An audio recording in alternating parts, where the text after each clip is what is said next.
धंधा बना दिया लोगों ने, धंधा बस। तो मैंने मुकेश सर के लिए बोल दिया था कि मुकेश सर ने क्यों नहीं बोला।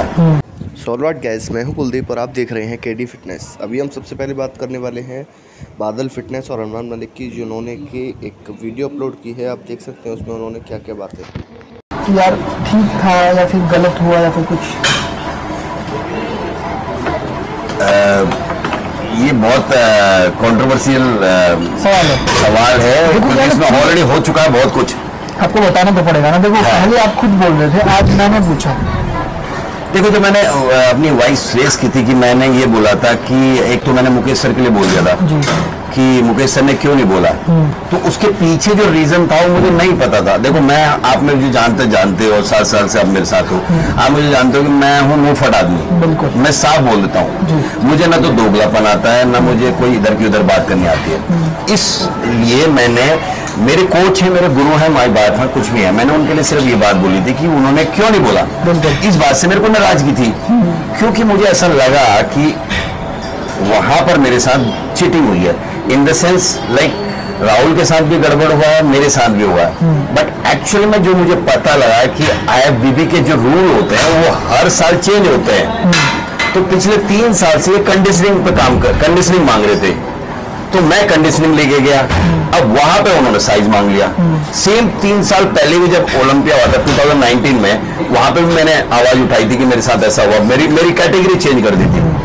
तो वहां पे तो हुआ था, कैटेगरी चेंज कर दी थी। प्रोटीन का 7,000 रुपए ऐसा कुछ वो इशू था, तो वो भी कंट्रोवर्सी बहुत बात होगी। तो मुझे एक बात और पूछना है आपसे कि आजकल ना कुछ एथलीट है हमारे भाई, पहले उन्होंने दबा के साइकिल वाइकिल ली, दबा के स्टेरॉइड लिए, दबा के सब चीजें की।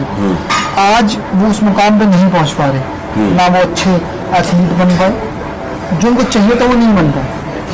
सुनो ना, पूरी बात सुनो। नहीं बन पाए, नहीं बन पाए। आज वो सामने आते हैं, सोशल मीडिया पे आते हैं और फिर खुले धड़ल्ले से बोलते हैं कि यार तुम स्टेरॉइड मत लो, तुम ये मत करो, तुम साइकिल मत चलाओ, तुम नेचुरल बॉडी बिल्डिंग करो। फिर उन्होंने क्यों की थी और आज वो क्यों मना कर रहे हैं? अब ये देखो, ये तो उनका अपना सोच है कि वो, देखो मैं आपको बताता हूँ सोशल मीडिया पे क्या चल रहा है आजकल। नेचुरल को ज्यादा प्रमोट कर रहे हैं। आप अभी नेचुरल की बात करो या फिर नॉर्मली बात करो तो आपके फॉलोअर्स बहुत जल्दी गेन हो जाएंगे, आपके सब्सक्राइबर बहुत जल्दी गेन हो जाएंगे। अब एनाबॉलिक ये चीजें जो है, सप्लीमेंट्स, ये जो चीजें हैं, इनको क्या है, लोग ज्यादा इंपोर्टेंस नहीं देते, इस चीज को ज्यादा प्रेफर नहीं करते हैं। तो रीजन इसकी वजह से जो है सब्सक्राइबर कम गेन होते हैं कि यार ये तो आर्टिफिशियल है, बट एक्चुअल में नेचुरल कोई भी नहीं है। बिल्कुल, नेचुरल जो नेचुरल होता है, नेचुरल कभी बॉडी बिल्डर नहीं होता, बॉडी बिल्डर कभी नेचुरल नहीं होता। सिंपल से फंडा ही है। और जो बंदे ले चुके हैं और आज बोलते हैं कि नहीं लेना चाहिए, शायद उनको ऐसा लगता है कि हमने कुछ करा नहीं या कुछ नहीं कर पाए हम, तो इसलिए तो इसलिए वो चाहते हैं कि आप मैं ऐसा करूंगा तो मेरे शायद सब्सक्राइबर बढ़ जाए, फॉलोअर्स थोड़ा सा बढ़ जाए, इसकी वजह से कहते हैं। बट एक्चुअली वो गलत गाइड कर रहे हैं। ये चीज़ें उनके लिए बोली जा रही है। देखो क्या है ना कि पहले आप पहाड़ पे मत जाओ और जब पहाड़ से आ जाओ ना नीचे तो लोगों को मत बोलो।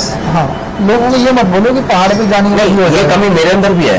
मैं भी पेशेंस खो देता हूँ। मैं जब जैसे अभी कंट्रोवर्सी में पड़ गया तो वो भी मेरा पेशेंस लेवल है।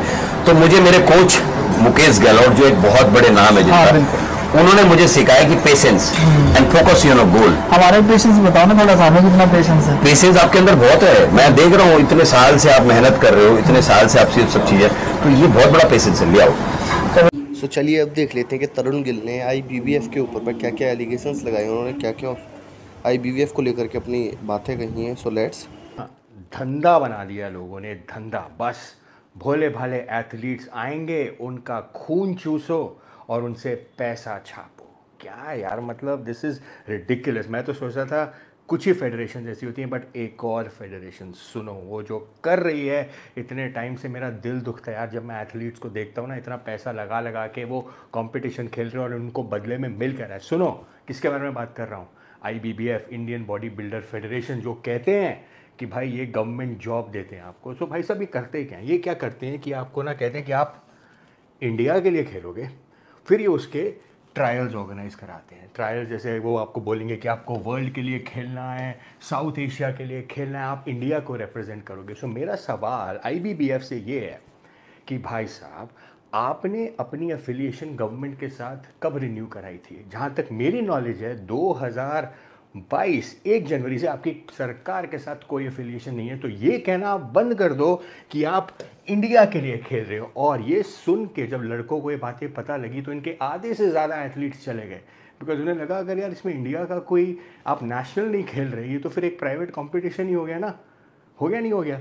तो ये लेकिन कई भोले भाले लड़के इसमें फंस जाते हैं, राइट। तो वो ट्रायल देते हैं, या तो वो मिस्टर वर्ल्ड के लिए या साउथ ईस्ट एशिया के लिए जाते हैं। जैसे फॉर एग्जांपल अभी का साउथ ईस्ट एशिया हुआ था मालदीव्स में, राइट। अब मालदीव्स में इन्होंने जाने के लिए जो लोग सिलेक्ट हुए ट्रायल्स में, इन्होंने लिए उनसे टेंटेटिवली 1,10,000 रुपये।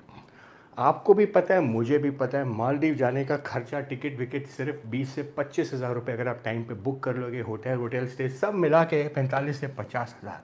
लेकिन ये ले रहे हैं 1,00,000 रुपये। अब 50,000 कहाँ जा रहा है ये आपको भी पता है, मुझे भी पता है, राइट। मुझे ये जानना है कि ये लड़कों को कह रहे हैं आप प्लेइंग फॉर इंडिया, आप इंडिया की आप जर्सी दे रहे हो उन्हें। ये तो मैं भी नेपाल जाके कल को एक कंपटीशन करा लूँगा, काठमांडू जाके कंपटीशन करा लूँगा, बैंकॉक जाके कंपटीशन करा लूँगा और सबको बोलूँगा श्रीलंका में जाके, पाकिस्तान आओ भाई कंपटीशन खेलो।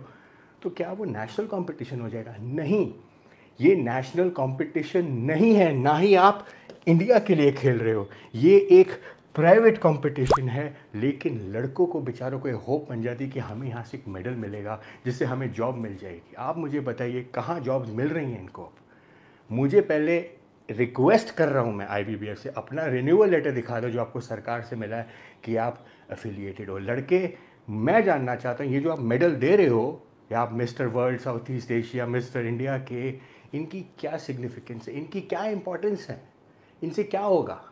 सिर्फ घर के लिविंग रूम में टांग दिए जाएंगे क्योंकि प्राइज़ मनी तो है नहीं यहाँ पे। अगर वो नेशनल सर्टिफिकेशन भी नहीं है अगर आपके पास, तो ये मेडल किस काम के यार? आप उनसे 50-50, 1-1 लाख रुपए लिए जा रहे हो, प्लस उनकी तैयारी का खर्चा अलग से। क्यों? मैं चाहता हूँ आप मुझे गलत साबित करो, मैं चाहता हूँ IBBF मुझे गलत साबित करे, मैं चाहता हूँ IBBF मुझे बताए कि ये देखो हमारे पास इंडिया की सर्टिफिकेशन है, ये देखो हमारे पास इंडिया की एफिलिएशन। कुछ भी नहीं हो रहा और लड़के उनके छोड़ के चले गए हैं सोच के। आप क्यों एथलीट्स की ज़िंदगी के साथ खेल रहे हो यार? क्या मिल रहा है आपको? बस कुछ चंद पैसों के लिए। और मैं एथलीट से भी रिक्वेस्ट करूँगा यार, जो भी आप कंपटीशन खेलते हो उनके बारे में जानिए, पढ़िए, तभी करिए यार। नहीं तो यार ये आपकी किडनीज़ का सवाल है, आपके ऑर्गन्स का सवाल है। इतनी मेहनत करके, इतने लड़के मेहनत करके अभी मालदीव्स गए हैं, कितनी मेहनत करके, कितने होप से उन्होंने वो मेडल जीते होंगे और कितनी मेहनत करके वो मेडल जीते हैं, और पता लगता है उन मेडल की कोई कीमत ही नहीं। सो जो अपनी नेक्स्ट अपडेट है वो आ रही है भुवन चौहान की तरफ से, जिन्होंने कि अपने हेटर्स के लिए एक रिप्लाई दिया। उन्होंने कहा है कि कुछ लोग अभी भी यह नहीं समझेंगे कि ओलंपिया रैंकिंग का कोई मतलब नहीं है, क्योंकि जो व्यक्ति 30वें स्थान पर आता है वह किसी तीसरे स्थान पर आए व्यक्ति को हरा सकता है, लेकिन इंडिया के बाज़ार में वे हारे हुए लोगों की तरह रोते हुए नहीं हैं और इसे एक एजेंडा नहीं बनाते हैं। #जागो और उठो।